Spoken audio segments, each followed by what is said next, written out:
Yeah, it is Weather Watchers Worldwide. I'm meteorologist Robert Speta. That's meteorologist Lee Southwick, and there's our chief meteorologist Lewis Turner. Thanks for having me on your program, guys. Appreciate your time. Can't believe we invited you back after last time. Well, I'll keep that in mind. I mean, what were you talking about? Last week, Lou got a 4 out of 4 on our AI slop. Are we doing AI slop again today? Or no? Oh, you're giving it a break because I run away with it every single time.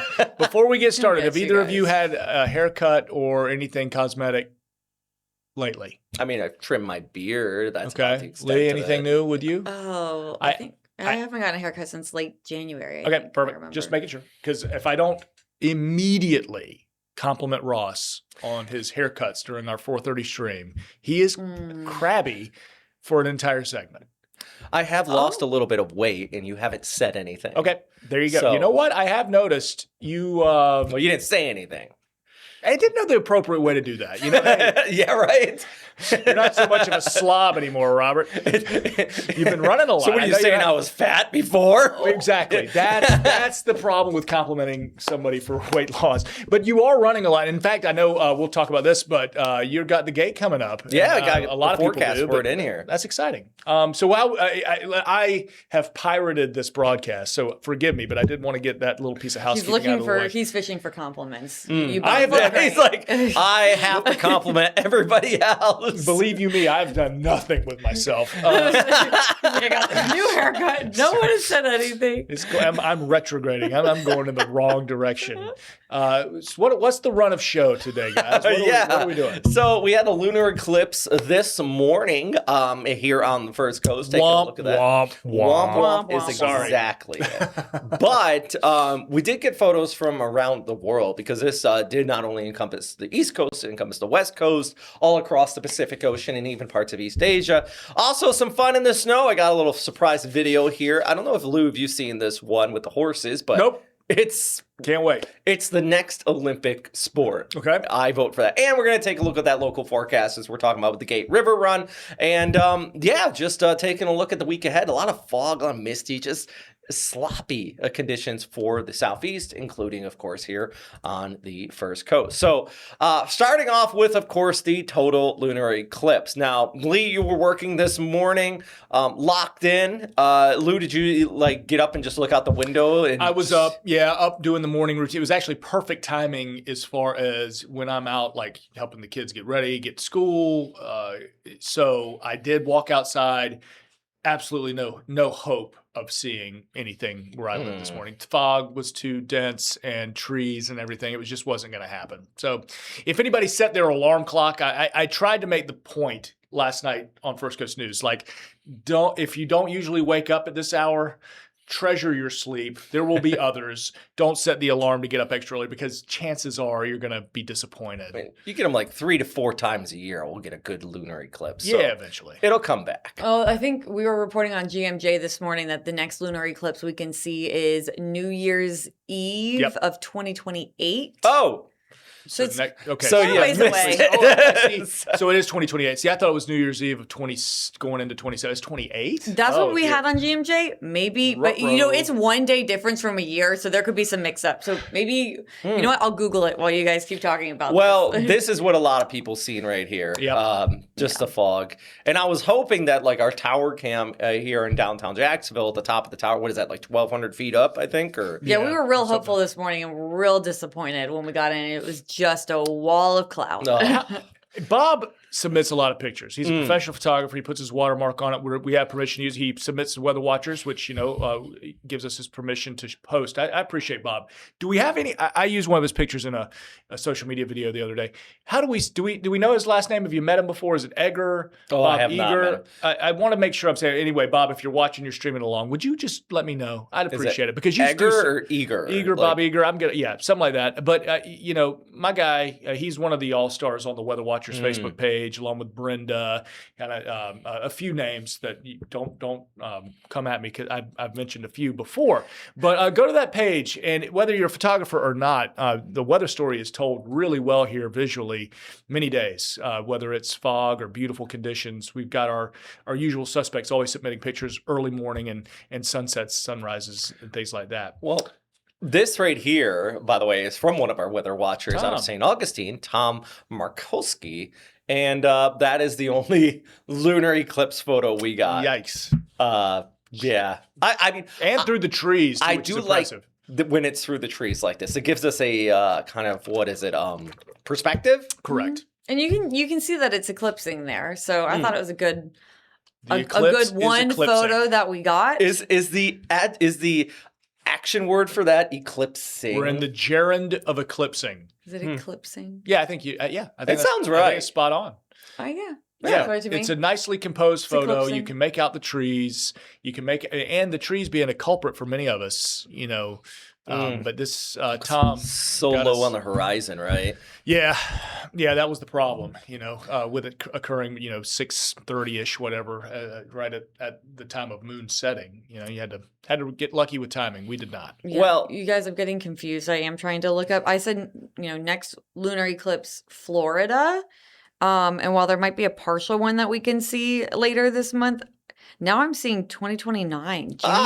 June 2029 is what a couple of sources are saying. So Oh. we need to look a little bit further into this. I guess the 3 to 4 is globally. So some spots it Right, will be right. there sometimes. Yes. And like, for example, with this one, so it wasn't just here. We had it all. We were completely masked over with the fog and everything. But if we look to other parts of the world, Ooh, this is a great. Philippines. So what happened in the Philippines, we were getting the moon set. Their sun just set, so on the other side of the world, and the moon was rising, so it was low on their eastern horizon. Oh, that's so cool. Yeah, isn't that a great shot right there? Also, another one. Lou caught me actually responding to this person when they sent it to me. Robbie here out of Tagaytay. I've actually been inside one of these radar domes before. Wow. It was off at the time because it was broken, and I was. Was there a lot of bees in there? There was no bees. Usually you go It in one was- of those things and there's a lot of bees. I remember it being about like 200 degrees inside of that Yeah. thing, though. It was crazy hot. You ever been inside of a radar dome? Yeah, I have. Was there bees? Bees. Oh. Oh A lot no. of bees. That's probably part of the problem while it was malfunctioning. You only go in that thing if it's breaking, or there's problems. Oh yeah. Otherwise, and yeah. Your bees everywhere. Your weapons are useless against Seems a them. little traumatized. Yeah. There's always bees or wasps in one of those things. We need to get our friends from the National Weather Service out of Jacksonville and be like, so are there bees? He's right. There's always bees. And if there are no bees, can we please let Lou have a tour of it so his fear of the You can get- bees and the like, radar are you through? can get that fear done. down. Trauma.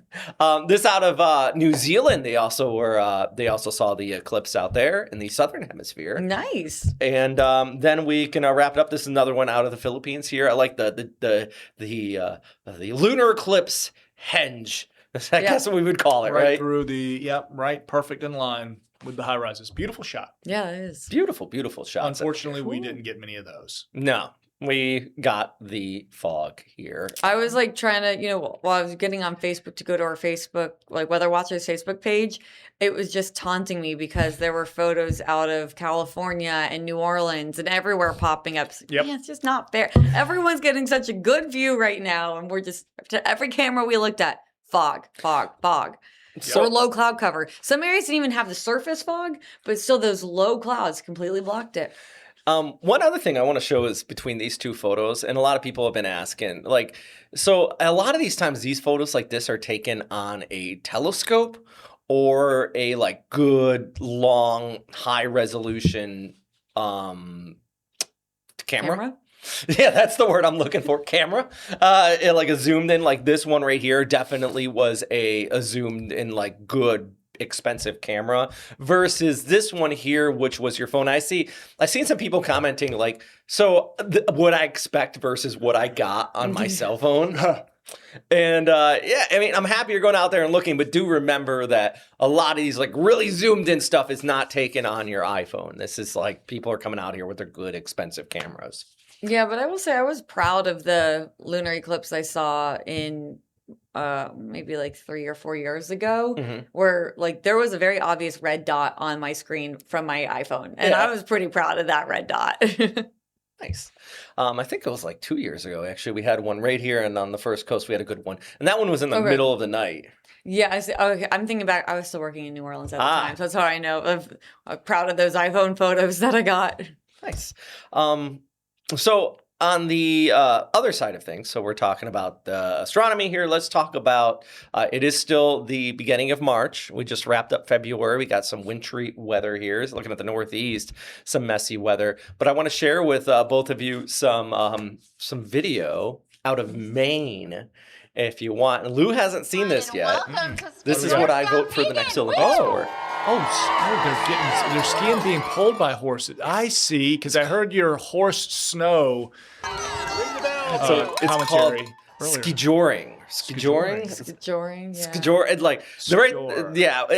Skijor. It's when you you get it. You ski and get pulled by a horse because. I mean, they can't water ski there right now like we can.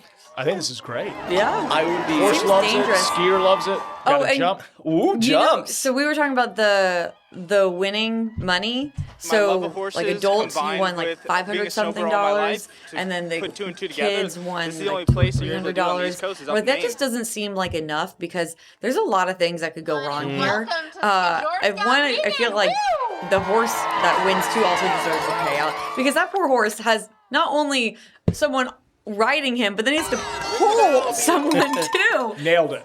A lot of This work for goes the horse. back to a hill I have been screaming on top of, and I'm willing to die on. Is that in equestrian events in the Olympics, the horse should get the medal. All right, I'm done with. I mean, the horse doesn't get anything, and I'm frankly tired of it. It's get a horse neck size medal and put it on that damn horse because they did the My work. love of horses You've seen combined horse with dancing or being a Oh, snowbird yeah. all my whatever they life, call it, dressage. It's amazing. together, You're like, this is the only that's a place you're able talent. to do What on the is East the Coast is up person in riding? Maine. I'm sure is giving the horse cues. Yeah. But let me ask you this: Welcome to so you, Skijor Scout if Vegan. you took that person who's the Olympian getting the gold medal and took them off that horse and put me on top of the horse, and you just said, "Horse, dance," I'm sure the horse would still be capable of doing a fine job. Whoever's on its back, give the horse the medals, and in Skohegan or whatever the heck this is, give the horse the money. And you never watch those and go, that's one talented jockey. You're like, no, that's a talented horse. I think I'm just different than you guys because I know it takes a lot of athleticism to ride horses. 100%. I've And ridden. so I'm I always agree. impressed. And I'm sure there's the training that goes involved. 100%. My love of horses 100%. combined and I think it'd be with being a scary. snowbird It's all my life, scary to be on the put two and horse's two back together, anyway. This is the only place you're able to do it on the East Still Coast is up in the Maine. horse doing Like, don't take away the medal from the the jockey. person. No. The But person still the gets it. horse gets it too. Like all 4 bobsledders get a medal, not just the driver. No, there's the driver. And you're yes, And the horse as well gets it. 100%. The horse has to be flown to wherever Olympic venue we're going in. Oh yeah, I feel so bad for this horse. They've got to go. I mean, you know what I mean? Like this horse has exerted itself, and this horse right here is saying to himself, "Where's my oat bag, man? You know, like, do I get extra oats this time? What about an apple? Maybe gold medal." That's my platform. And when I ultimately, decide to get into politics or whatever it may be, My love of number horses one thing on my combined platform is with being a snowbird all my life, put two and two give together. horses a medals. medal. This is the only place that you're able to do it on the East Coast is up in Maine. Maybe like horseshoes that are gold plated. And Oh, welcome there you to go. Skijor Something Scout that's Vegan. useful. Woo! For the Utilitarian for the horse. Something. And there you go. That's my 2 cents. I'm glad you showed me this video, Robert. Now I'm going to be thinking about this All day. until the next Olympics. I just love the 15, 20 people in the crowd in the stands right there. Like they're like, we came out for this. This is serious. And that woman's Heck dragging her yeah. daughter, and the daughter's like, "Do we really have to do this again? Yeah. Skohegan again?" this is our thing. There were people dancing in the stands, Just- like that. This is our thing here. I mean, come on. What are you gonna do? It's the middle of winter. Right. This was still in February. What else we doing? It's We Maine. got in My Florida. love of I mean, in horses Maine right now, they're combined laughing with at some being a Florida snowbird man all my story life, where some to Florida man put did two and something two stupid with together. an alligator. This is the only place True. you're And able to down do it here on in the East Florida, Coast we're is up in watching Maine. this and like, hey. We're thinking about our 80s in our And forecast. I'm welcome like, to yeah, Skijor I'd Scout rather Vegan. When Woo! we- water skiing. We come up to like the snake hunt in the summer or something. They're probably like, Yep. no, we'll Give keep. the snakes the gold medal if they avoid hunt. I was like, because it's snake hunt. So, okay. You guys get a medal. Come on. Come on out. Come here. With that said, let's transition our weather to the southeast now and take a look at our extended forecast. But before we do you want to take a quick break here? We'll do like a 1-minute break, come right back, and talk about that extended forecast across the southeast and kind of this almost messy weather we got for the upcoming week. For 15 years, I've lived and breathed Jacksonville weather here at First Coast News. From stepping out in the midst of hurricanes to just delivering your daily forecast, I take it seriously because weather can impact your safety, but it also impacts your everyday life. So my job is to make it easy to understand so that you're prepared. I'm Lewis Turner, and as Chief Meteorologist here at First Coast News, it is my honor to be on your side.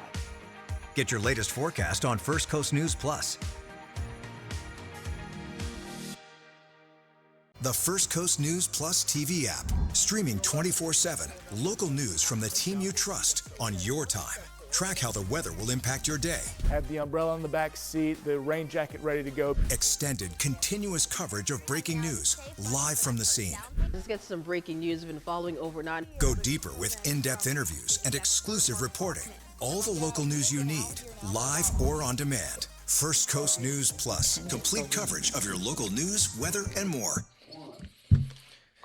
All right, welcome back. Let's talk about that local forecast for Jacksonville and the First Coast. So today, we had the foggy start, but Right. looking kind of nice this afternoon.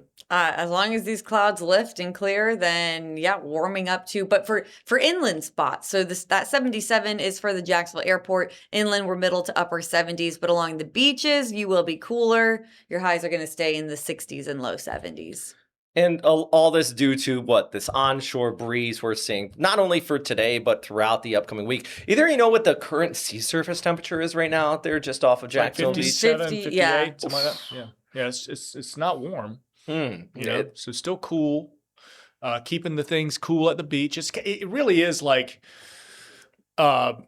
2 microclimates dueling right now, So we're going to show 7-day with temperatures in the 80s, and that does apply to so many, and a majority. But for those that do live at the beaches and anything kind of east of the intracoastal, you're going to be scratching your head like, what are y'all talking about? What do you mean 80s? It's not going to be like that. So with the onshore flow as well, we saw this last night here on First Coast News. The showers coming in. So again, very isolated chance of getting a shower primarily at the coast, because once they move on shore, they lose a little bit of their juice and fall apart. So we were watching a couple of rain showers move on shore just north of Volano Beach. So kind of that GTM area and south of Michler's. And that's exactly kind of what modeling is painting here. And what our, computer models have a hard time, this would be simulated radar, with that drizzle, with that more sporadic, shallow rain, shallow meaning kind of developing a little bit lower and closer to the surface. Molly has a hard time kind of indicating that, but it is showing, just spit spots. So wherever you see in the flashing green, could we get just a quick coastal pop-up? That's why we have been indicating 20 to 30% chances of showers. Just steady east breeze, steady moisture kind of coming on shore, steady fog in our late nights and early mornings. And we'll be stuck in that pattern here for the next few days. And so with that upcoming rain chance, let's don't get our hopes up if you're west of I-95, really west of Highway 1. It's going to be tough to keep them together. But coastally speaking, Wednesday through Monday, marginally higher chance on Saturday. We'll watch for a quick round of showers. These aren't planned canceling showers. This would just be something that kind of pops up, fizzles, moves on, but always a good idea, at least for the next few days, to have the umbrella handy. And I'm actually a little relieved, too, at the fact that the sea surface temperatures are cooler in the sense that people aren't going to be going into the water too. Sure. Well, spring break's coming up here. Right. We got some pretty decent swells offshore, and also just out at the beach over the weekend, we got red flags flying right now, which means a risk of rip currents. So pretty decent long period swells, rip currents, a lot of power kind of with these long fetch area with that wind coming on shore. So that's also a decent little bit of an issue here. Any boaters going offshore, I'm sure it's going to be a bit of a chop, Yeah. Not pleasant whatsoever. So with that said, though, we have the onshore breeze, we have the cooler waters, we got relatively warm air out here. So this thus creating the sea fog. And again, tonight, Lou, I know you just put this out, another weather impact alert in place here. Yeah, so we're going to kind of mirror what we did yesterday. It looks very similar. In fact, I mean, still, through the day today, our beaches have kind of been socked in with the fog. And so we're going to watch tonight that 6:30 to 7 o'clock time frame. Just like last night, if you joined us First Coast News, we were watching some of those beach cameras and looking out east. And we had the wall, more or less, moving on. And we especially saw it earlier in places like Glenn County and Camden County, Georgia. So we'll do that again. So we'll see dense fog, that's sea fog, taking visibilities down to near zero, quarter mile or less even. That'll slow you down as you begin. If any, running around tonight at the beaches, but then tomorrow morning as we get into our Wednesday morning commutes, I want you to be extra careful. Give yourself plenty of extra time. Kids who may be walkers or bikers to school might be the kind of morning we say, hey, we're going to change our plans up, which may add 20, 30 minutes to your day, but you might want to drop the kids off just in case, or at least, at the very least, put them in very bright colored reflective clothing, have the lights on the bike, and be good to go that way. Because in these neighborhoods where you don't have a lot of street lights, things like that, it gets dark and you're going to have some visibility issues. I want you extra keenly aware of that. And that's through the morning. So really 8, 9 o'clock, we'll see this set up yet again. Most of that dense fog, though, we're seeing line up on our beaches pushing back to the west. And I will say this morning, there are places like Lake City, for instance, low cloud cover, still a dreary, gloomy start to the day, but visibility was still at 10 miles. You didn't have the fog. It looks like tomorrow morning is going to be more widespread. It looks like it would be more of an issue for places like Lake City, more of an issue for places like Waycross. Even St. Augustine wasn't too bad this morning, but I just am seeing signs that tomorrow morning will be worse than this morning. So you might be saying, oh, well, this morning there's a weather impact alert and we were fine. It's not, one forecast fits all ever. And this is, fog is not going to be the same every morning. I do think that there is the possibility that tomorrow morning's fog is worse than it was this morning. On the topic of low beams and it being 2026 too, one other thing, and this is just a piece of advice that I've noticed recently with my car, is that a lot of cars have the automatic beams on them now, and it does pretty well, like the change, but it doesn't understand fog. So if you're by yourself in a dark area, it will automatically turn on the high beams, and you'll be just like, I can't see anything. So when we say low beams, that also does mean take a second to kind of check the lights on your car, make sure it's not that automatic change over to the high beams there, because that will ruin your day really fast. Yeah, and I'm potentially ruin other people's days too if you Yeah, don't right. realize you're driving around with your high beams on. Stinks for everyone. So how long do you think this pattern? Because I know we're going to switch out of the south for these winds as we go ahead in Friday, Saturday. I think that fog's going to kind of back off just a little bit at that point. I still think we're calling for fog, Gate River Run Saturday morning. Yeah. Still seeing a little bit of that potential as you're starting your early morning. And then, another highlight, we're springing forward this weekend too. Don't forget that, just FYI. We might be kind of locked into this as long as we have maybe a more southeast flow gets a little better. But as long as things are generally out of the east and more moisture is pumping in over that relatively cooler ocean water, we're going to have that potential for sea fog. So I don't see things changing. I mean, we're going to need a front to come through. We need some sort of that ridge off the coast, plus our little a little pattern called the inverted trough as well. That's just kind of doubling down with these easterly breezes. Something's got to give, and may take middle of next week. Getting close to the Players, perhaps, where we get a front come through.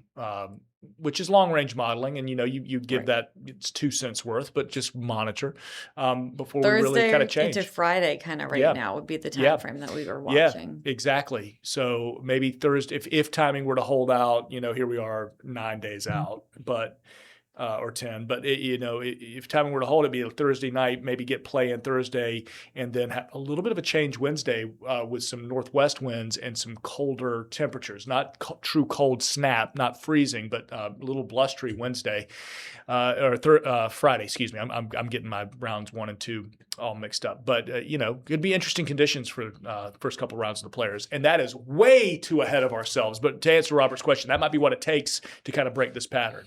So, controversial question for both of you. This is going to get heated in the comment section, too. Is it about horses and equestrians? Because No, we have already been there. We already the equestrian. Anyway, go ahead. So daylight saving time. Do you prefer the hour jumping ahead, or do you prefer where we are right now? So, would you like that earlier sunrise or that later sunset? Because I know everybody has like their own take on it. Right. Lee, go ahead. Jump ahead. I love springing forward. Don't love losing the hour of sleep, but I love having a later sunset. I like leaving work and having more daylight hours to do things, to go on my evening walks, stuff like that. So I love the extra daylight in 100%. the evening time. 100%. Couldn't agree more. I do. So the extra layer to this question is, there's been laws in Congress making its way. We should permanently be on daylight saving, or we should permanently be on standard time. And I like the changes. You know what? I like having, if I had to choose one or two, I'm choosing the spring forward time and the daylight saving time through the summer because I like longer evenings. But you know what? Life's about, cycle and changing and the changing of seasons. And there's something nice about as we get closer to the holidays. Ross and I were actually talking about this very thing last night. Getting a kind of, settled in for a long winter's nap, a darker winter's evening. I kind of like it. So changes in life change and variety is the spice of life. You also made me like rethink where I'm very loud about like loving springing forward, because you, Lou, said when we fell back, you talked about how nice it was to not send your kids off in pitch black darkness to school. Yeah. Like I definitely see that. I don't want my kid walking or biking in the dark to school. Yeah. So I do understand it. I also did post something on this on Facebook and got a comment, a mean viewer comment calling us all idiots who like this, and hopefully we get blinded by the sun when we drive into work. Nice. So I do understand that can be annoying. But I it don't think we're depends what idiots, time you're driving. I don't think that qualifies as quite as idiots. No. But each their opinion. I'm entitled to it. Hey, you know what? Call it like you see it. I mean, like I said earlier, I've been running a lot more, and I do like the earlier sunrise, to be honest, because then you're not running in the dark in the morning. Makes sense. But I guess it goes both ways if you want to get out there into the evening. Run at night. That is my most scary thing, is even running on the sidewalk at night and like crossing roads. I meant like with the daylight hours now at night. Like you could go on like a 6:30 p.m. run. Yeah. That The doesn't sun sound sets very at enthusiastic. 7:30.